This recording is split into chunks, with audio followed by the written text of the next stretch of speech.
into the Trump administration's link to Russia in light of the lieutenant general resigning as national security advisor last night? I think that might be excessive. I think that looks like the president has handled the situation, and unless there's some kind of other evidence of malfeasance, this sounds like something that was internal White House politics, and looks like the president's handled it. I agree personally. I just think that the Senator McCain, and I can understand he was hit personally by the president, I think, as you were. I don't think he's over it. Do you? I just don't think it's useful to be doing investigation after investigation, particularly of your own party. We'll never even get started with doing the things we need to do, like repealing Obamacare, if we're spending our whole time having Republicans investigate Republicans. I think it makes no sense. I agree. What is your take on the Lieutenant General stepping aside because of a conversation he had with the Russian ambassador before he took office and not being candid, completely candid to the vice president and others? I don't know all the details, so it's hard to comment, but I will tell you I was reminded of when President Obama sort of whispered to, I don't think it was to Putin, it was to Medvedev. To Medvedev about, wait till after the election, we'll take care of this, indicating there'd be a different opinion. If I had to suspect, I'm suspecting something like what President Obama said was said, and then the question is there some kind of illegality to that, impropriety to that?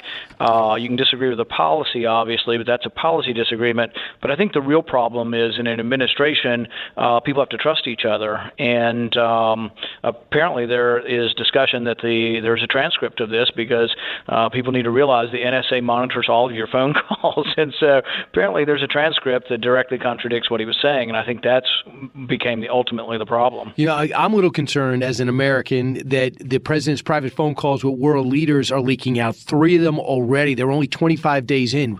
Is there subversive activity amongst the lifetime employees in the State Department?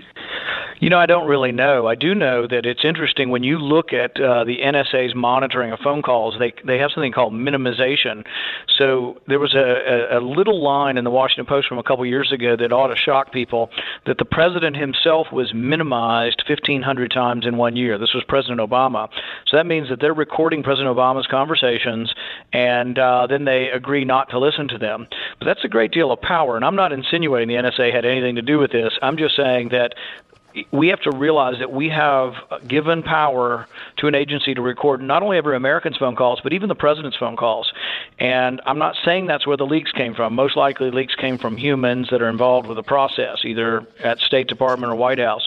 But I am concerned that we're recording everybody's phone calls, including the president. So among the people to replace, and I know we have a lot to talk about, but among the people to replace Michael Flynn, and I think we both agree that you need somebody in there right away, is Robert Harward, who's got an incredible resume, Navy SEAL, worked for 43, United States Central Command under General Mattis, so there's some synergy there.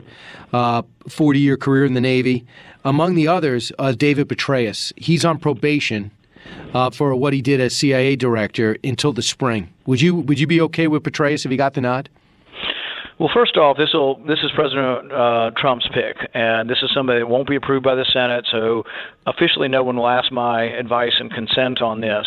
Unofficially, I would say that, once again, trust is important. If trust was the problem previously, you want somebody, very much who can be trusted. It is a problem, and was a problem with Hillary Clinton putting classified information out there for the viewing of anybody who hacked into her email. It's also a problem if you share classified information with your mistress. And so that has to be considered. But ultimately, President Trump's going to have to make that decision, and we'll have to leave it to him.